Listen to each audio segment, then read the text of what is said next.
ઉત્તર ગુજરાતમાં મેઘરાજાની પધરામણી થઈ છે। 3 દિવસના વિરામ બાદ અરવલ્લીના માલપુર ભિલોડા પંથકમાં ધોધમાર વરસાદ પડ્યો।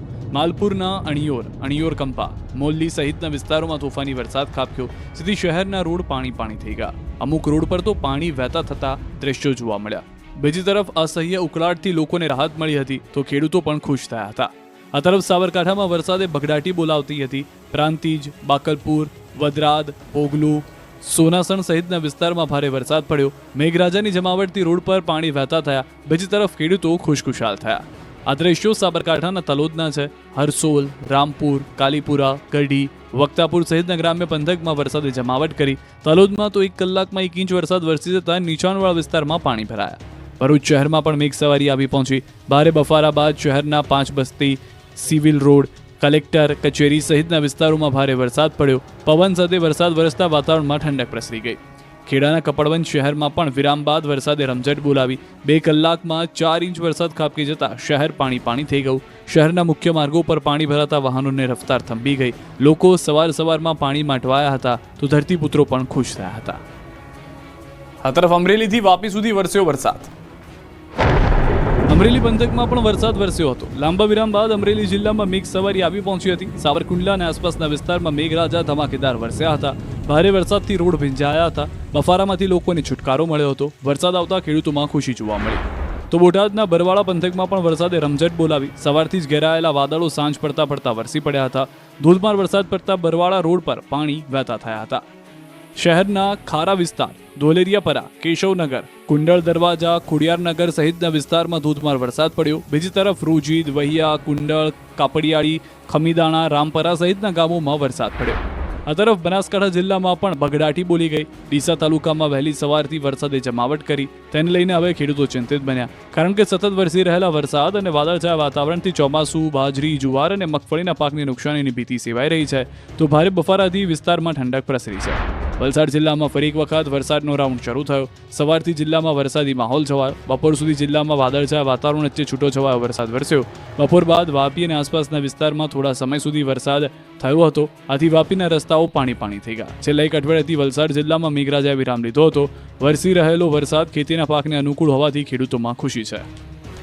ભાવનગર જિલ્લાના ગ્રામ્ય પંથકમાં મેઘરાજા મહેરબાન થયા। તળાજા, મહુવા સહિતના તાલુકાઓમાં વરસાદ વરસ્યો। તળાજા તાલુકામાં 2 કલાકમાં 2 ઇંચ વરસાદ ખાબકી ગયો। તળાજાના સાંગાણા, પસવી, પાવઠી, બોરડા, બેલા સહિતના ગ્રામ્ય પંથકમાં વરસાદ પડ્યો। વરસાદનો ત્રીજો રાઉન્ડ શરૂ થતાં શિહોર, ઉમરાળા અને વલભીપુર પંથકમાં વરસાદ થયો। મહુવાના બગદાણા, ઠળિયા, ઠાળજ સહિતના ગ્રામ્ય વિસ્તારોમાં પણ વરસાદી વાતાવરણ છવાયું। હજુ 7 દિવસ સુધી હળવાથી મધ્યમ વરસાદ પડશે। ગુજરાતમાં મેઘરાજાનો નવો રાઉન્ડ શરૂ થઈ ગયો છે, ત્યારે હવામાન વિભાગે આગાહી કરી છે કે આગામી 7 દિવસ સુધી મધ્યમથી હળવો વરસાદ પડશે। 27મી સુધી ઘણા ભાગમાં થઈ શકે છે ભારે વરસાદ। કેટલાક ભાગોમાં હળવાથી મધ્યમ વરસાદ થઈ શકે। 25મી સુધી થંડરસ્ટોર્મ એક્ટિવિટી પણ થઈ શકે। ઉત્તર અને દક્ષિણ ગુજરાતમાં ભારે વરસાદ થઈ શકે। અત્યાર સુધીમાં રાજ્યમાં 53%થી વધુ વરસાદ પડ્યો છે। आने वाला अगले 7 दिन तक अनेक स्थानों में हल्का से मध्यम बरसात की संभावनाएं हैं और भारी बरसात का भी संभावना दिया गया है। आइसोलेटेड जगह में आज डे 1 जैसा 21 जुलाई और डे 6 26 और 27 जुलाई के लिए आइसोलेटेड जगह में भारी बरसात का भी पूर्वानुमान। હવે 10 દિવસ વરસાદ નોનસ્ટોપ પડશે। નવરાત્રીમાં પણ મેઘો વિલન બની શકે, અંબાલાલે ચેતવ્યા। ગુજરાતમાં મેઘરાજાએ ફરી ધમાકેદાર પધરામણી કરી છે। વિરામ બાદ 2 થી 3 દિવસથી વરસાદ પડી રહ્યો છે, ત્યારે ભૂક્કા બોલાવી દેવા વરસાદ માટે તૈયાર થઈ જજો। હવામાન નિષ્ણાંત અંબાલાલ પટેલે આગાહી કરી છે કે આગામી 10 દિવસ સુધી સમગ્ર ગુજરાતમાં વરસાદ ધબધબાટી બોલાવશે। અંબાલાલ પટેલના કહેવા મુજબ ભારે પવન સાથે વરસાદ ખાબકશે। કેટલાક ભાગોમાં 50 કે 60 કિલોમીટરે ફૂંકાઈ શકે પવન। 4 થી 8 ઓગસ્ટે વરસાદી સિસ્ટમ બનશે। 6 થી 10 ઓગસ્ટ દક્ષિણ ગુજરાતમાં સારો વરસાદ પડી શકે। સપ્ટેમ્બર અને ઓક્ટોબરમાં પણ તોફાની વરસાદ પડશે, એટલે આ વખતે પણ નવરાત્રીમાં વિલન બનશે મેઘરાજા। બીજી એક લો પ્રેશરની સિસ્ટમ 4 થી 8 ઓગસ્ટમાં બનવાની શક્યતા છે। એ ઓગસ્ટ માસમાં પણ આ સિસ્ટમ ગુજરાતમાં આવતા દક્ષિણ ગુજરાતમાં તારીખ 6 થી 10માં સારો વરસાદ થવાની શક્યતા છે। ગુજરાતના અન્ય ભાગોમાં સારો વરસાદ થવાની શક્યતા છે।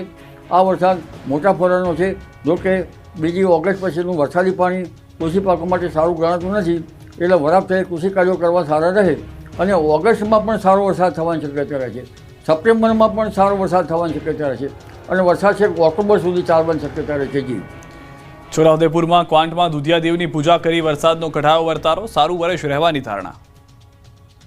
કઈક આ રીતે છોટાઉદેપુરના ક્વાંટ પાસેના ભૂમસવાડા ગામમાં વરસાદનો વર્તારો કાઢવામાં આવ્યો. દુધિયાદેવનો ઉત્સવ ઉજવીને આખું વર્ષ કેવું રહેશે તેનું અનુમાન કરવામાં આવ્યું. સિઝનનો વરસાદ વરસી ગયા બાદ વાવણી કરેલો પાક ઉગી નીકળ્યો. બાદમાં ગામના લોકો ભેગા મળ્યા અને દુધિયાદેવની ઉજવણી કરી.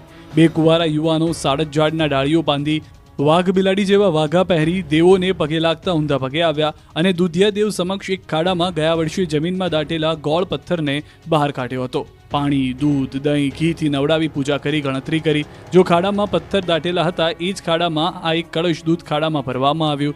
1 કલાક બાદ ખાડાનું દૂધ ફરી કળશમાં ભરી માપવામાં આવ્યું. ખાડામાં જેટલું દૂધ રેડ્યું હતું એટલું જ દૂધ નીકળતા વર્ષ સારું રહેવાનું અનુમાન છે. તેમજ ગયા વર્ષે 126 પથ્થર દાટેલા હતા અને આ વર્ષે 128 પથ્થર નીકળ્યા, જેથી ગામની સારી પ્રગતિ થશે અને વરસાદ પણ પ્રમાણસર પડશે તેવી આગાહી કરાઈ છે. આ અનોખી ઉજવણી માટે આખું ગામ ઉમટ્યું હતું.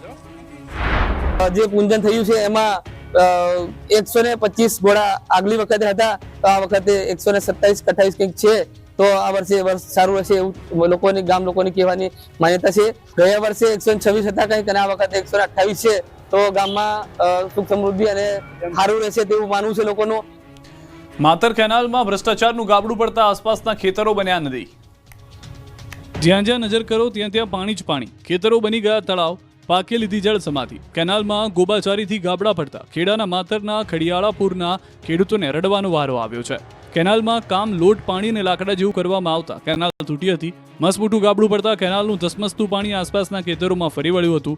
ખેડૂતો મહા મહેનતે વાવેલા ડાંગર સહિતનો પાક પાણીમાં ડૂબી ગયો. ખેડૂતોએ પોતાના દાગીના ગીરવે મૂકી ડાંગરની રોપણી કરી. ખેતરોમાં 2-3 ફૂટ પાણી ભરાઈ જતા અંદર જવું પણ મુશ્કેલ બન્યું. કેનાલના પાણી ફરી વળતા પાક બળી જવાનો ખતરો છે. હજારો વીઘા જમીનમાં પાકની પથારી ફરી જશે. આ અંગેની ખેડૂતોને જાણ થતાં ખેડૂતો ખેતરે પહોંચ્યા હતા, રોષ વ્યક્ત કર્યો હતો. આ અંગે અનેકવાર સિંચાઈ વિભાગની રજૂઆત કરવામાં આવી છતાં કાર્યવાહી કરવામાં ન આવતા ખેડૂતોને હાલ માથે ઓઢીને રડવાનો વારો આવ્યો છે. સુરતના ઉધનામાં ગરનાળામાં ભરાયું પાણી. સુરતના ઉધનાથી લિંબાયતને જોડતું ગરનાળું લોકો માટે માથાનો દુખાવો બની ગયું છે. સામાન્ય વરસાદમાં જ અહીં પાણી ભરાઈ જતા લોકોને પાણી વચ્ચેથી પસાર થવાની ફરજ પડી રહી છે. વર્ષો જૂના ગોવિંદનગર ગરનાળામાં પાણી ભરાઈ જતા અવરજવર માટે લોકોને મુશ્કેલી પડી રહી છે. લોકોનું કહેવું છે કે ચોમાસામાં વરસાદ હોય કે ન હોય ગરનાળામાં પાણી ભરાઈ રહે છે, જેના કારણે રાહદારીઓ વાહન ચાલકોને ભારે પરેશાની રહે છે. રોડનું અને ખાડીનું પાણી પણ ગરનાળામાં આવે છે, જેથી પાણીથી લોકો નીકળી પણ શકતા નથી. લાંબો ચક્રાઓ ખાવો પડે છે. રાજકોટ જેતપુર હાઈવે મુદ્દે કોંગ્રેસે કર્યો ચક્કાજામ. રોડ નહીં તો ટોલ નહીંના નારાથી રાજકોટ જેતપુર હાઈવે ગુંજી ઉઠ્યો. રાજકોટ જેતપુર 6 લેન હાઈવેની નિર્માણ કામગીરી શરૂ છે અને આ કામગીરી છેલ્લા 1 વર્ષથી સૌરાષ્ટ્રવાસીઓ માટે માથાના દુખાવા સમાન બની ગઈ છે. ઠેર ઠેર ખાડા પડી જતા હાઈવે હક સમિતિ અને કોંગ્રેસ ચક્કાજામ કરી વિરોધ દર્શાવી ઘોર નિંદ્રામાં સૂતેલા તંત્રને જગાડવાનો પ્રયાસ કર્યો. બિનકાયદે વસૂલાતા